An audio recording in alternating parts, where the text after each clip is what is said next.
Dios les bendiga, amados hermanos. Les habla su hermano José Ramírez.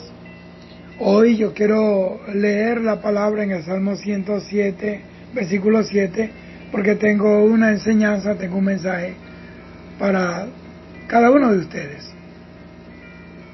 Dice así, Salmo 107, 7. Lo dirigió por camino derecho para que viniesen a ciudad habitable. Hoy yo quiero referirme a la escena, al acontecimiento que está registrado en Juan capítulo 21, en donde los discípulos fueron a pescar. Y precisamente hoy quiero hablar de ese pasaje donde Jesús le dijo a los discípulos que echaran la red a la derecha porque ellos no habían pescado nada.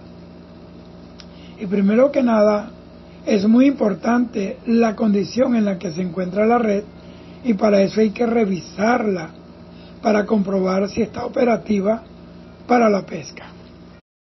Es muy importante para un pescador revisar sus redes. Ahora, ¿qué pasa si las redes están rotas? Pues todo el sacrificio que hicieron para pescar va a ser en vano, porque los peces se van a salir de la red.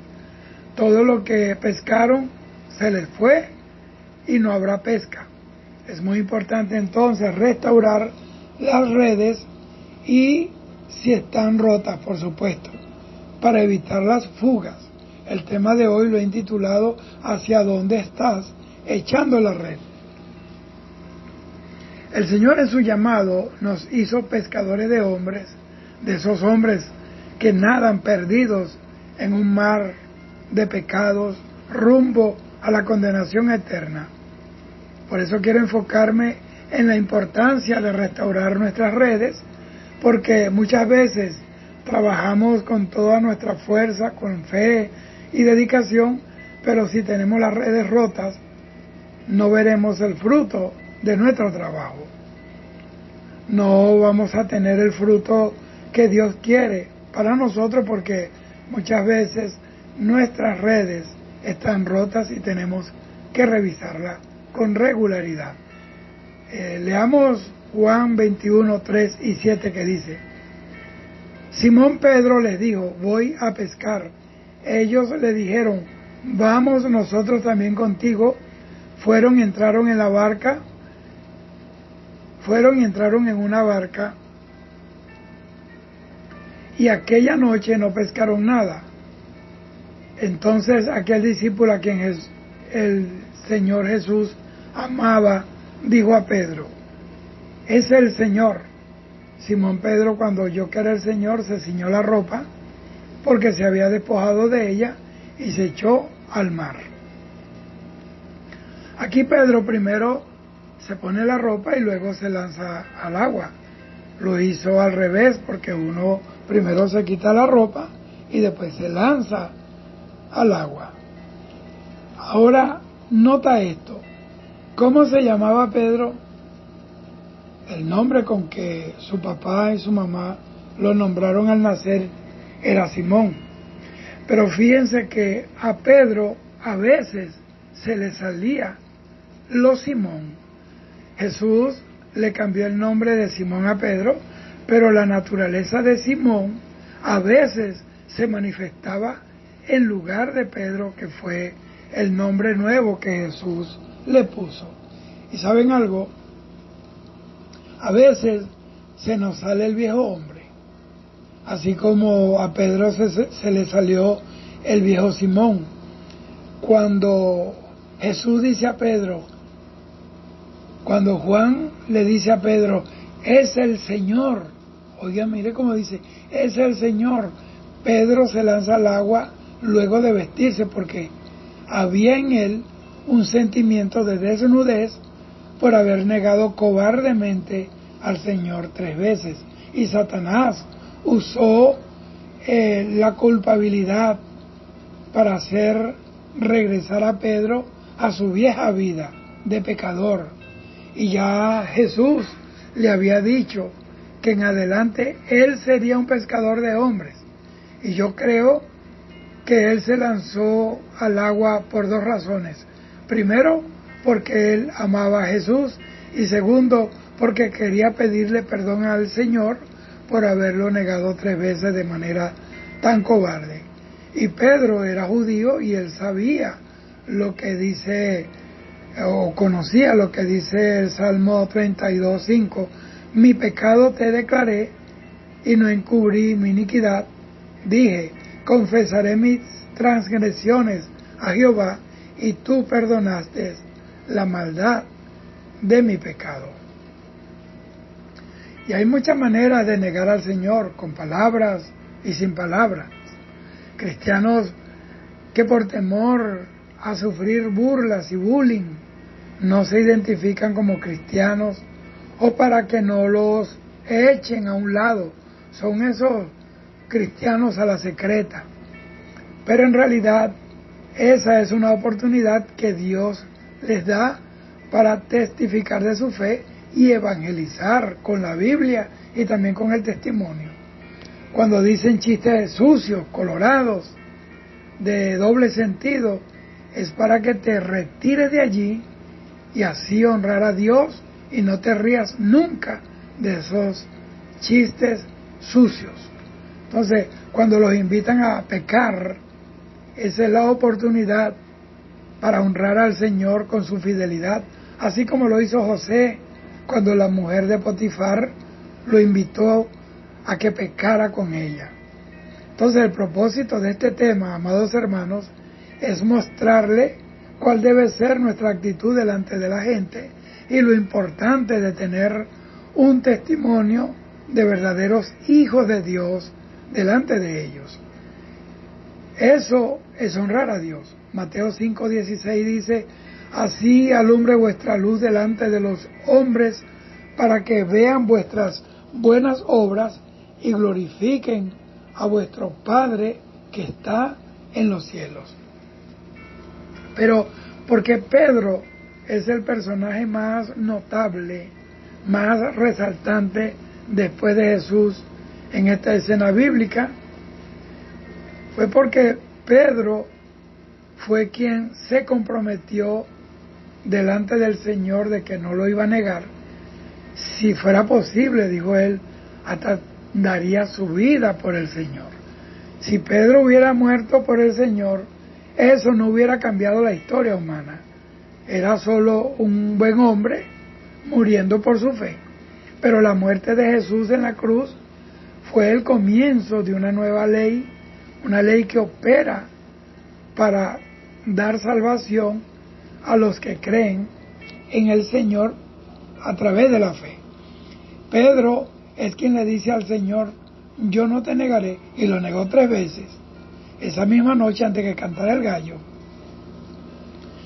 Este era el mismo Pedro que le dijo al Señor que no muriera en la cruz, que tuviera misericordia de sí mismo, que evitara esa muerte afrentosa e ignominiosa.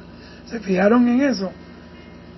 Es el mismo Pedro, pero operando en la naturaleza de Simón, la vieja levadura. Ese Simón es el que quiere un evangelio sin persecuciones, sin tener que sufrir por causa del testimonio de Jesucristo. Esos que a la final terminan negociando con el mundo, con el sistema anticristiano, que se fuman la pipa de la paz con los enemigos de Dios a cambio de una alianza de paz. ¡Qué error tan mortal cometen cuando hacen eso! El versículo 3 dice que Simón Pedro le dijo a los otros discípulos, voy a pescar, y ellos se entusiasmaron a ir con él a la pesca. Pedro tenía un don de liderazgo innegable y una influencia fuerte sobre sus compañeros. Era el liderazgo que recibió cuando Jesús lo llamó a seguirle. Pero fíjense que no fue Pedro solo, ni Simón solo, el que fue a pescar, sino Simón Pedro. Es decir, fueron las dos naturalezas en una misma persona. Eso es natural porque la Biblia dice que los cristianos poseemos dos naturalezas, la naturaleza del hombre caído y la nueva naturaleza engendrada por Dios el mismo día que recibimos de corazón a Jesucristo como nuestro Señor y Salvador. Efesios 4:24 dice, y vestíos del nuevo hombre creado según Dios en la justicia y santidad de la verdad. La naturaleza que se manifiesta en nosotros depende de cuál de las dos naturalezas le damos prioridad, si a la de Simón o a la de Pedro, es decir, si al viejo hombre viciado o al nuevo hombre creado por Dios según Dios. Y noten que Simón es el que se queda en la barca con la red vacía, resignado, acariciando el fracaso, acusado por un espíritu de culpabilidad. Y Pedro es quien se viste, que reconoce que está desnudo y se echa al mar para ir a estar con Jesús. ¿Usted se fijó en esto? ¿Notó algo? Bueno, muchas veces el estado en que vive un cristiano depende de cuál de las dos naturalezas operó en la situación que tuvo que enfrentar. Simón se queda en la barca, era la barca del fracaso. ¿Por qué? Porque Jesús no estaba en la barca. Por eso hay fracaso, por eso estaban fracasando. Iban a seguir en fracaso porque sin Él nada podemos hacer.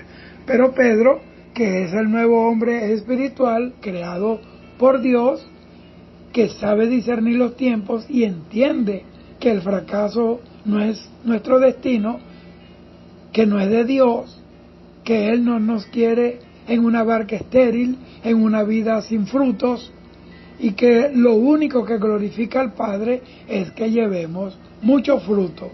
Juan 15:8 dice, en esto es glorificado mi Padre, en que llevéis mucho fruto y seáis así mis discípulos. Jesús se les aparece cuando amanece, pero los discípulos no sabían que era Él. ¿Por qué no lo reconocieron? Porque ellos en ese momento no pensaban en Él. Creo que no estaban muy convencidos. Creo que ellos todavía tenían dudas. En Mateo 28:17 dice, y eso fue cuando Jesús se le presentó resucitado.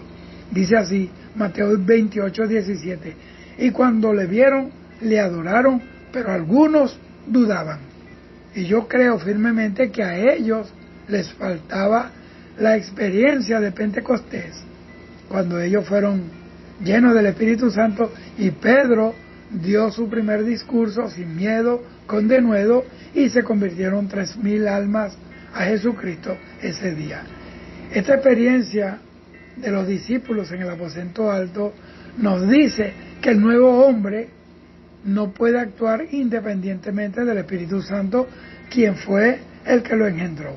El Espíritu Santo es quien nos convence, el que también nos da la fe para creer las cosas que en el mundo natural no se pueden creer. Jesús, óigame bien, les preguntó si tenían algo de comer.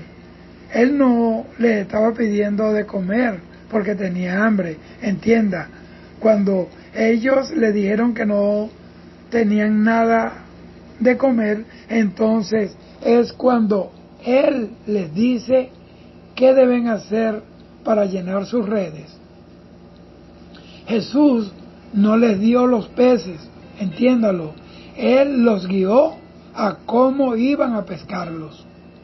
Porque Dios no premia la holgazanería.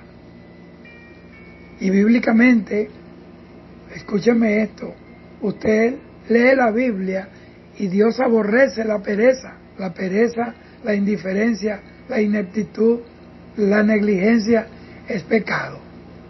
Entonces, la instrucción que Dios le dio era cambiar la dirección en la que ellos habían echado la red. Ellos la habían echado a la izquierda, y bíblicamente la izquierda es el lugar del juicio, es el lugar de los que están perdidos y condenados, para los que no agradaron ni sirvieron a Dios en esta vida mientras vivieron en esta tierra.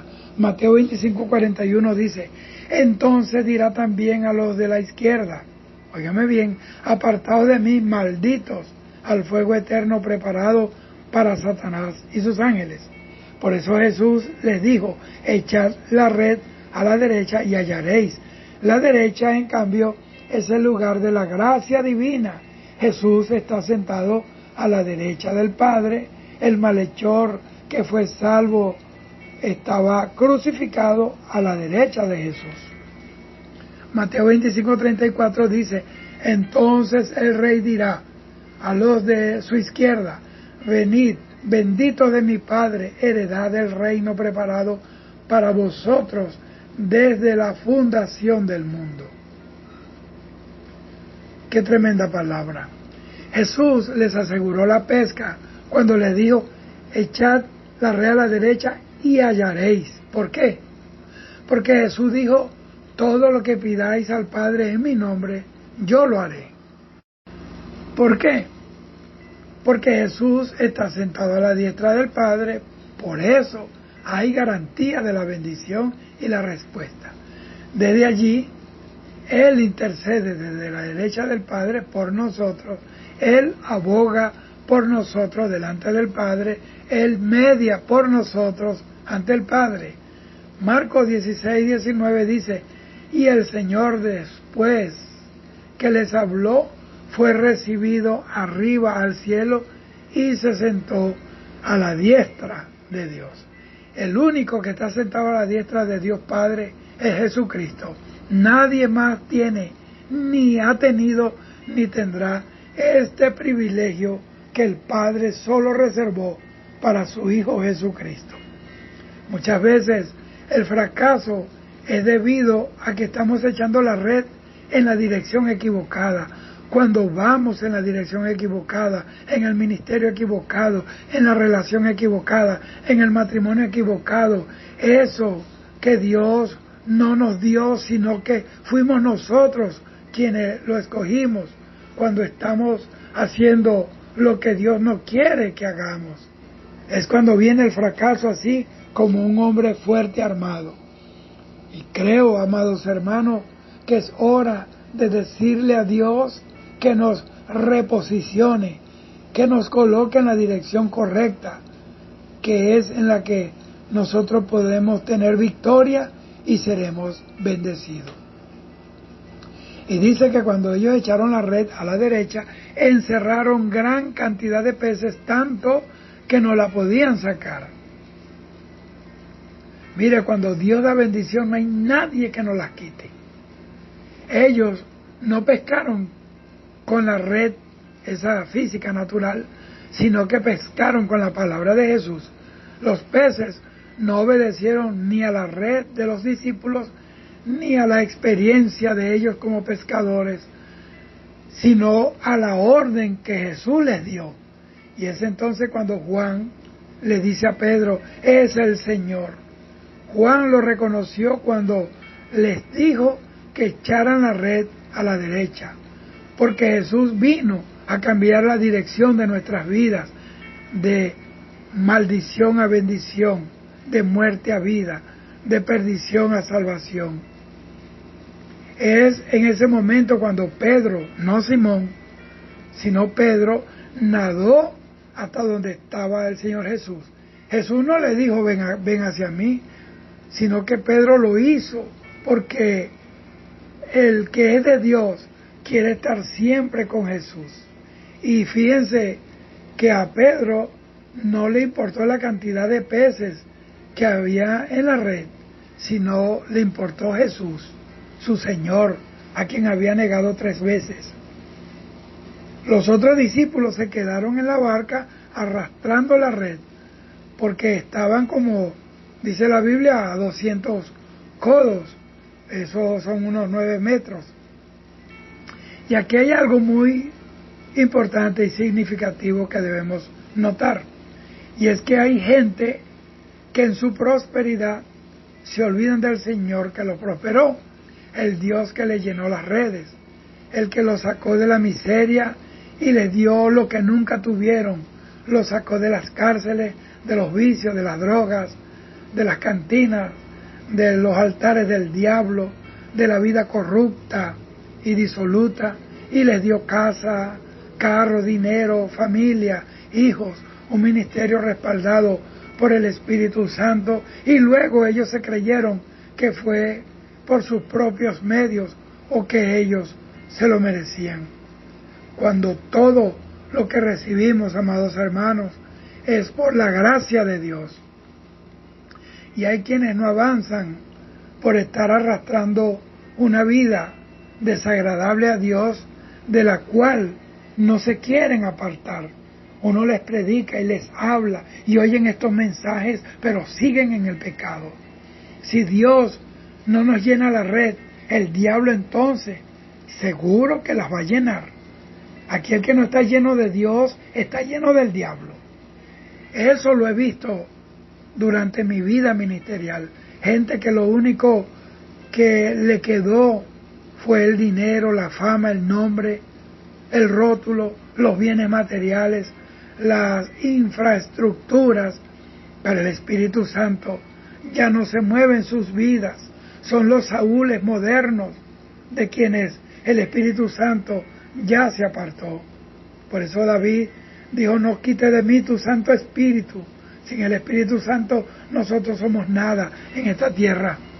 Y yo no quiero hacer milagros, yo quiero al Cristo de los milagros. Yo no quiero la unción, yo quiero al dueño de la unción viviendo en mi corazón.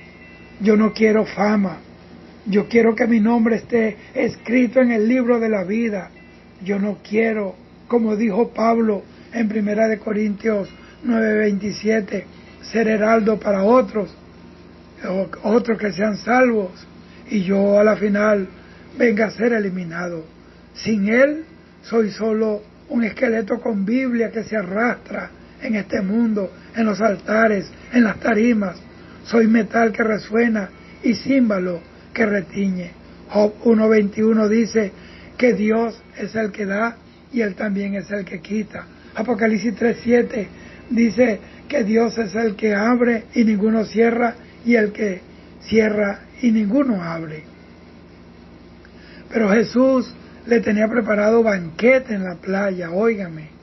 Él colocó un pez sobre las brasas y pan, pero les dijo que trajeran de los peces que habían pescado. ¿Por qué? Porque el que pescó fue Jesús.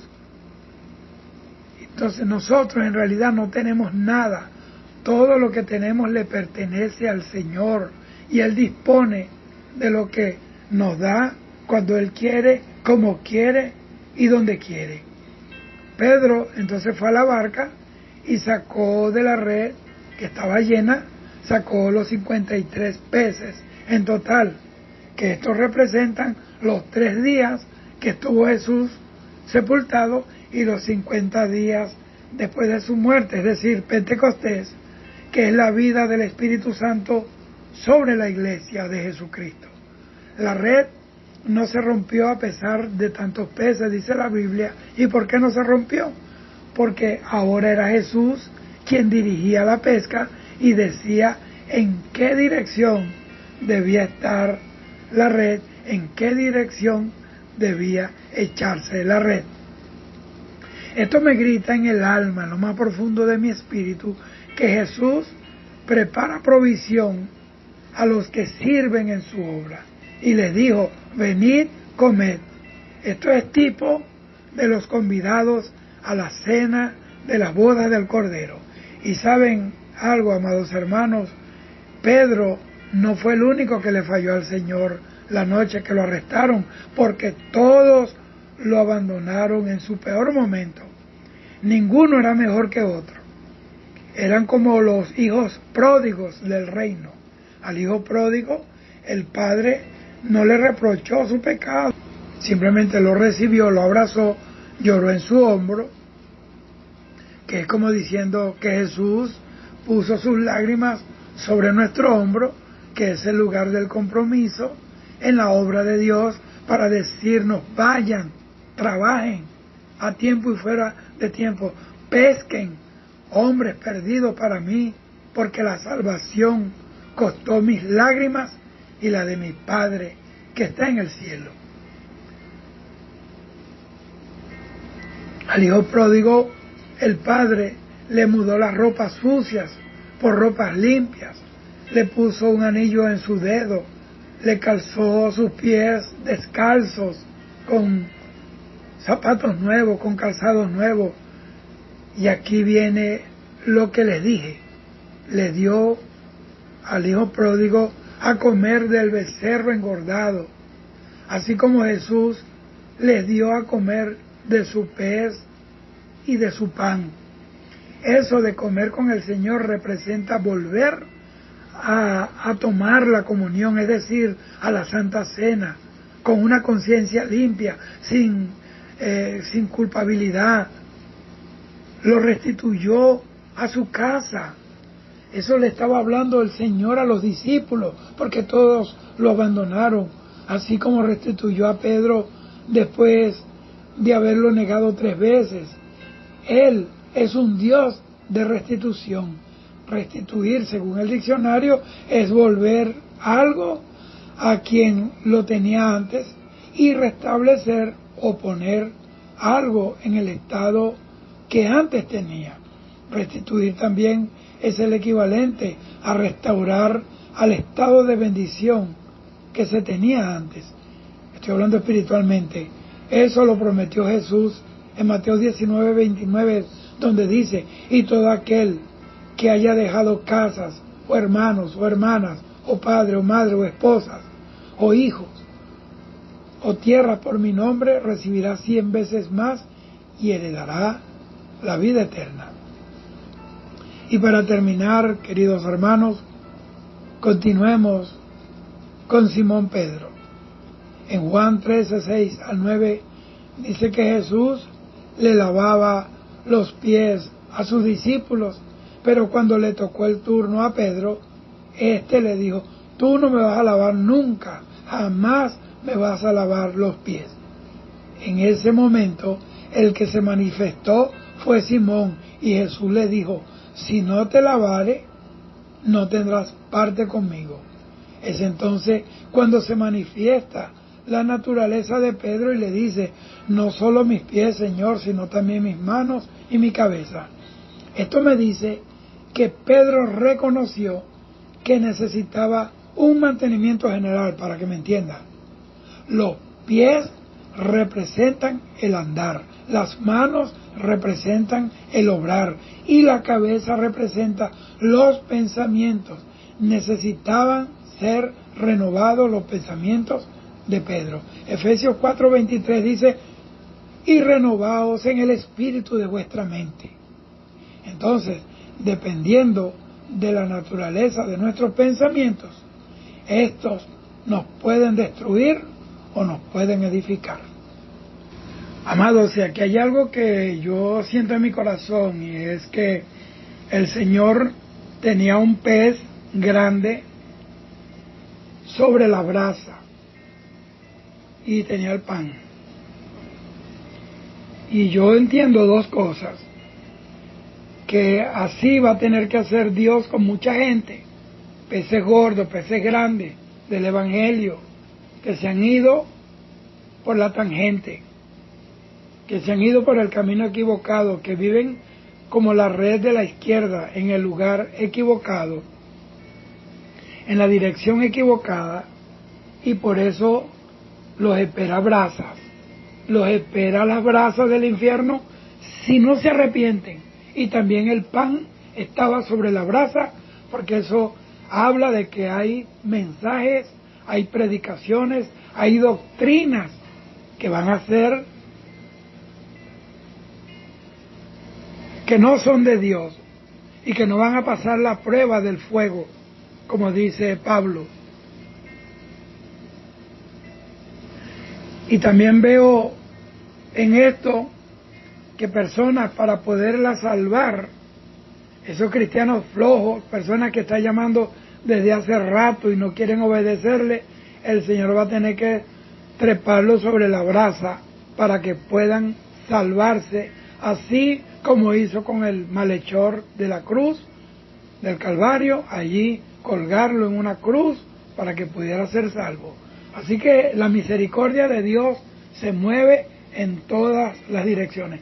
Y yo quiero decirle algo, hay personas que tienen un mal concepto acerca de Dios. Cuando Dios hace juicio, lo hace con dolor.